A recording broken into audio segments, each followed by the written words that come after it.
네, 안녕하세요. 최승윤 작가입니다. 오늘은 부동산에 대한 이야기를 조금 해보려고 합니다. 그 중에서도 상업용 부동산, 상가라든가 지식산업센터라든가 오피스라든가 제가 꼬마 건물이 있으신 분들 여기까지는 하진 않을게요. 진짜 꼬마 빌딩까지 가지고 계신 분들은 아무래도 좀 진짜로 재산이 많으신 분들이 많을 테니까 하지만 그냥 포함해서 생각을 하셔도 괜찮습니다. 자, 어쨌든 지금 부동산이 하락을 할 거고, 지금은 사실 거의 이견이 없죠. 왜냐하면 이거는 심리가 다시 어떻게 되고, 뭐가 어떻게 되면은 되는 게 아니라, 기준금리가 인상이 되게 되면은 부동산이 하락하는 거는 사실 어쩔 수 없는 거의 기정사실화라고도 볼 수 있겠습니다. 자, 그런 와중에 저는 주거용 부동산보다 지금 상업용 부동산이 훨씬 더 큰 뇌관이라고 생각해요. 그러니까 주거용 부동산으로 사신 분들은 조금 비싸게 샀다고 하더라도 그거를 버틸 수가 있어요. 왜냐면 어차피 내가 살아야 되는 집인 거고, 내가 어디 다른 데 전세를 가거나 월세를 가기도 좀 애매하고, 그러니까 일단은 씀씀이를 줄이고, 여행도 안 가고, 좀 먹을 것도 조금 이렇게 좀 줄이고, 여러 가지를 줄여가지고, 주거용은 어차피 그렇게 한단 말이죠. 물론 전세를 끼고 여러 가지 해가지고 하신 분들까지는 어렵겠지만, 어쨌든 주거용 부동산이 아마 그 사람들이 버티는 기간은 굉장히 그래도 최소 1년, 반년 이상씩은 버틸 수 있을 거예요. 그런데, 그리고 또 주거용 부동산 같은 경우에는 고정금리로 대출을 받으신 분들도 꽤나 있고, 그러니까 변동금리도 있겠지만 어느 정도는 고정금리로 받고 변동금리도 받고 이러신 분들이 있기 때문에 상대적으로 이자에 좀 자유로울 수도 있습니다. 물론 그냥 약간 이금융권 대출 받으신 분들까지는 어쩔 수가 없지만 상대적으로 금리가 상업용 부동산보다는 좀 낮아요.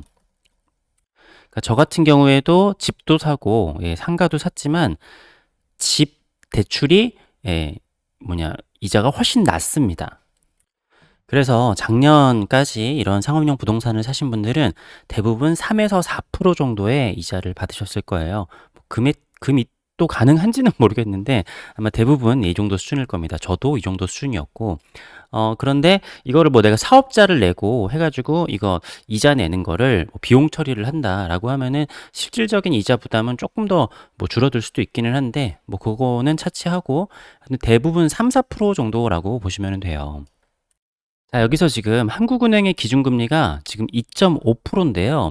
2021년 초에는 어땠었냐면은, 자, 이게 2022년이고, 자, 1년 반 전에는 0.5%였습니다. 그러니까 코로나 때 1%대 금리였던 거를 0.75%, 0.5%까지 낮췄어요. 기준금리 이자가 2%가 오르게 됐는데, 그런 상황에서 지금 상업용 부동산의 이자는 대충 어느 정도냐면은 5에서 6% 정도의 이자로 상승을 했습니다. 물론 사람마다 다를 거예요. 근데 재밌는 건 뭐냐면은 야 그냥 1, 2% 정도 오른 거 아니야? 라고 생각하실 수 있어요. 근데 사실 진짜 중요한 거는 내가 돈을 얼마나 내느냐잖아요. 네. 근데 이게 신기하게도 제가 작년 1년 전에 냈었던 이자가 딱 2배 상승했습니다. 약간 좀 이상하게 생각하실 수도 있어요. 야, 금리가 그냥 1, 2% 아니 진짜 크게 해가지고 3에서 6%가 됐다라고 하는데 이자가 2배가 됐다고? 근데 지금 상업용 부동산 가지고 계신 분들은 아시겠지만 이게 1금융권 대출이라고 하더라도 막상 내가 내는 돈이 2배가 상승했습니다. 아마 주거용은 2배까지 상승하지는 않았을 텐데 주거 이렇게 상업용 부동산 사신 분들은 이자가 2배나 아니면 그 이상 상승하신 분들도 있을 거예요. 근데 문제는 뭐냐면은 앞으로도 기준금리가 계속 올라가서 제가 봤을 때 내년이나 이럴 때는 3배까지도 상승 가능하다라는 겁니다. 자, 그래서 그러니까 정리를 하자면은 이런 상업용 부동산을 사신 분들의 이자 부담이 1년 전에 비해서 2배가 상승했는데 앞으로 기준금리를 계속 올릴 수 있다라고 했기 때문에 3배, 사실은 그 이상까지도 가능할 수도 있는 건데요. 여기서 상업용 부동산이 주거용 부동산보다 더 위험한 것 중에 하나가 우리나라가 아파트나 주거용 부동산을 사는 거는 대출을 제한을 많이 했어요. 그래가지고 주거용 부동산에 투자를 할 수가 없으니까 막판에 상업용 부동산에 엄청나게 몰렸단 말이죠. 그래서 나중에는 지식산업센터 같은 거는 80에서 90%까지 대출이 가능하다고 막 광고를 하고 막 그랬었거든요. 그렇기 때문에 적은 자본으로 뭐 내가 뭐야 아무튼 비싼 월세 받는 주인이 될 수 있다 이렇게 광고를 했는데 이게 더 문제인 거예요. 그러니까 집 같은 경우에는 전체에서 내가 뭐 절반도 대출을 못 받았죠. 뭐 30%막 이런 식으로 대출을 받았는데 상업용 부동산 특히 막바지에 지식산업센터를 사신 분들은 진짜로 8, 90% 아마 대부분 80%, 7, 80%일 거예요. 이렇게 대출을 받으신 분들이 있기 때문에 대출 비중이 엄청 커요. 똘똘한 한 채 열풍이 있었기 때문에 오히려 부동산 같은 경우에는 비싼 부동산들도 내 현금 자산으로 사신 분들도 많고 그런데 막판에 상업용 부동산은 다들 대출을 굉장히 많이 끌어다가 썼습니다. 근데 이게 저는 거품이 조금 심했다고 생각이 드는 게 왜냐면은 같은 상가라고 하면은 지식산업센터가 두 배가 더 비쌌어요. 근데 아무리 생각해도 두 배나 더 비쌀 이유는 없거든요. 근데 지식산업센터가 사람들이 대출이 많이 된다라는 그런 것 때문에 아무튼 좀 너무 비쌌습니다. 뭐 이거 좀 가지신 분들도 있을 테니까 좀 조심스럽긴 한데 아무튼 제가 있는 지역에서는 아니 지역도 같은데 저게 왜 두 배가 더 높지? 저는 좀 좀 이해가 잘 안 됐어요. 자, 그래서 10억짜리 뭔가 직선센터를 샀는데 내 돈을 2억을 넣고 8억을 대출을 받았어요. 그러면은 3% 이자로 친다라고 하면은 내가 한 달에 200만 원의 이자를 내면 됐거든요. 그러면은 이거 월세를 400 아니면 사실 300만 줘도 괜찮긴 하겠지만 어쨌든 월세를 4에서 500 정도 준다. 4에서 500 하면은 수익률이 너무 높네요. 그냥 한 350 정도로 한다라고 하면은 내 돈 2억에 대한 수익률이니까 월세를 350 정도로 하면은 수익률이 대충 10% 정도가 나옵니다. 왜냐면은 1년에 1,800만 원, 한 달에 150만 원 정도가 들어오게 되는 거니까. 그러니까 내 돈 2억을 넣어가지고 4억짜리 상가를 대출을 받으면은 월세를 얼마 못 하잖아요. 그러면 수익률이 되게 낮을 거거든요. 근데 이렇게 큰 거를 대출을 많이 해준다라고 사게 되면은 수익률이 엄청 높은 거예요. 그래가지고 사람들이 대출을 많이 껴서 많이 샀는데 제가 대출이자가 두 배가 됐다라고 그랬죠. 대출이자가 두 배가 되면은 이미 내가 받는 월세보다 내는 이자가 더 많아집니다. 지금 아마 대부분 그 상가나 이런 상업용 부동산 대출을 끼고 사신 분들은 대부분 아마 적자거나 아니면은 또이또이일 거예요. 지금 아마 적자거나 수익률 아주 괜찮으면은 그냥 수익률이 제로일 텐데 자 여기서 그러면은 이 상가를 가지고 있는 주인과 그리고 임대인의 입장 차에 대해서 생각을 한번 해볼게요. 지금 자 아무튼 이자가 두 배 상승했는데 세 배 상승하면은 무조건 적자입니다. 지금부터 기준금리 올라가게 되면은 무조건 적자라고 보시면 돼요. 근데 제가 상가에 있으면서 가게를 하는 사장님들 얘기를 들어보잖아요.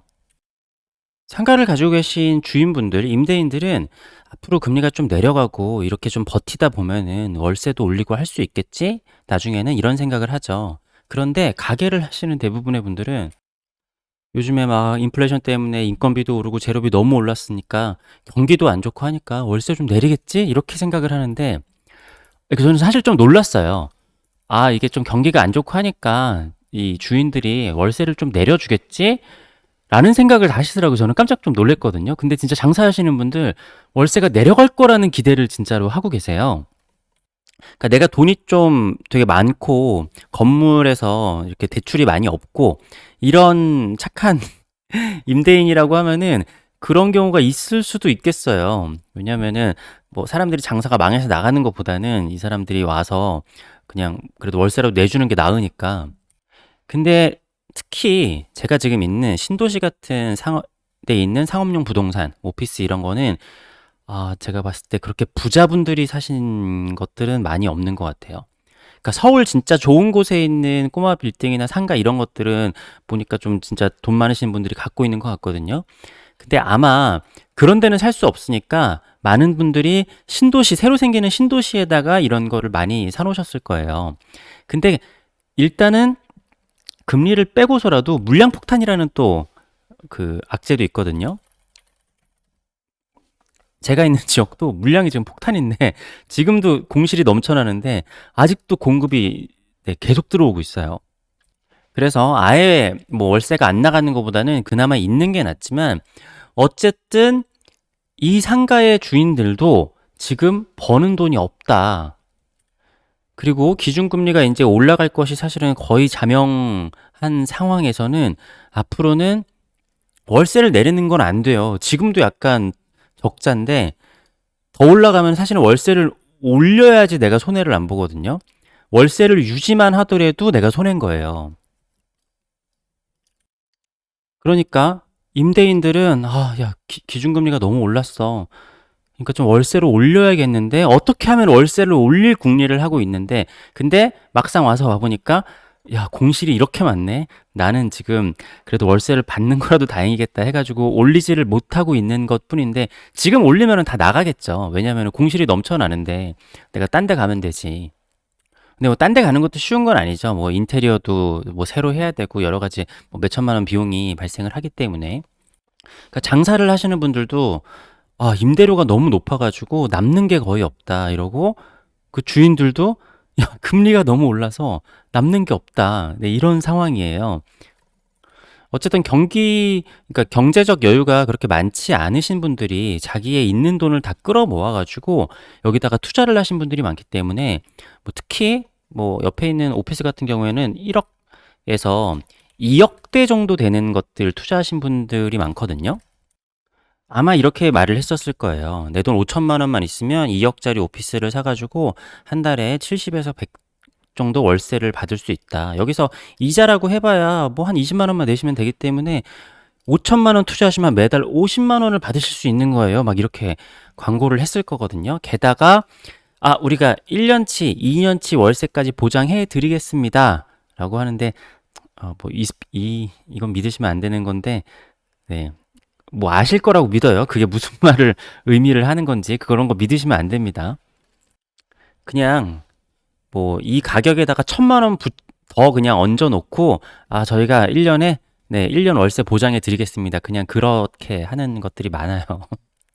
자, 어쨌든 이게 지금 금리가 올라가지고 수익률 자체도 굉장히 낮아졌는데 그나마도 임대가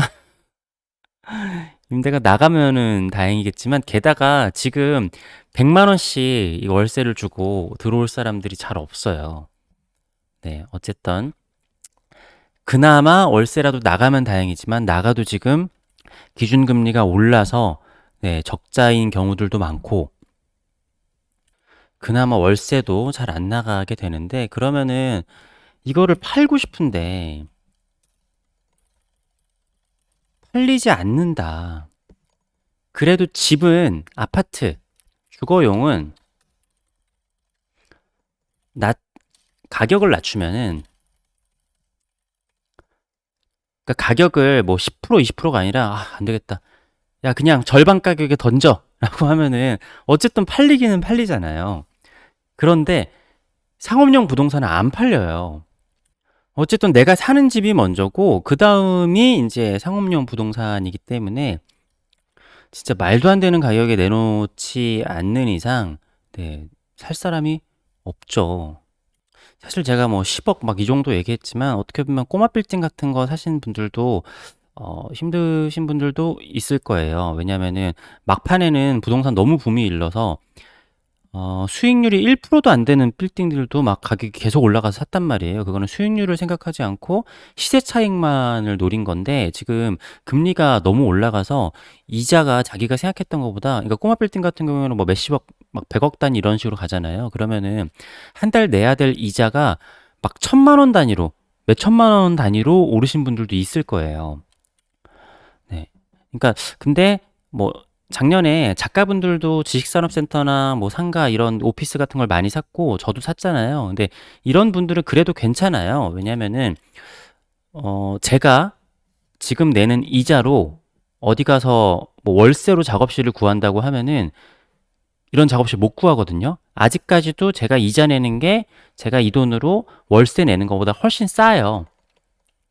그러니까 자기가 직접 이용하시는 분들은 뭐 그래도 괜찮을 텐데 이거를 수익을 생각해 가지고 집보다 대출도 많이 해 주니까 대출 진짜 왕창 땡겨 가지고 하신 분들은 진짜 버틸 수가 없다. 주거용은 그래도 어떻게든 내가 살아야 되는 집이기 때문에 예, 최대한 버티고 금리가 상업용 부동산처럼 빨리 오르진 않기 때문에 어느 정도는 버틸 수도 있겠지만 상업용 부동산은 제가 봤을 때 진짜 터지기 일보 직전입니다. 네, 이거는 아마 버티기 힘들 거예요. 근데 뭐 방법도 없어요. 팔릴 수도 없고 경매 시장에도 엄청나게 많이 나올 수도 있을 텐데 그것도 너무 많이 나와서 아마 감당이 안 되지 않을까? 그래가지고 이런 것 때문에 이게 이제 나비 효과로 경기에 엄청나게 악영향을 네, 미치게 될 거라고 생각이 됩니다. 사람들이 소비를 엄청나게 네, 줄이게 될 거고 네, 불황이 올 수밖에 없겠죠. 그러니까 이거를 그냥 뭐 뉴스를 보거나 지표만 보면서 뭐또 내렸으니까 다시 올라가겠지라고 생각하는 거는 굉장히 위험한 거. 이거는 네, 앞으로는 하락 하락 정도가 아니라 이제 곤두박질 칠 수밖에 없는 네, 상황이 된 것 같습니다. 네, 아무튼 그 와중에도 또 지식산업센터 막판에는 진짜 저는 너무 비쌌다고 생각을 하거든요. 저도 같은 평형의 지식산업센터를 샀으면은 지금 이자를 막 뭐야 한 달에 몇백만 원씩 내고 있었어야 됐을 거예요. 어쨌든 부동산의 이 시한폭탄은 저는 상업용 부동산부터 터질 것 같다라는 진짜 실수요자, 예, 경험자의 이야기를 해드렸습니다. 감사합니다.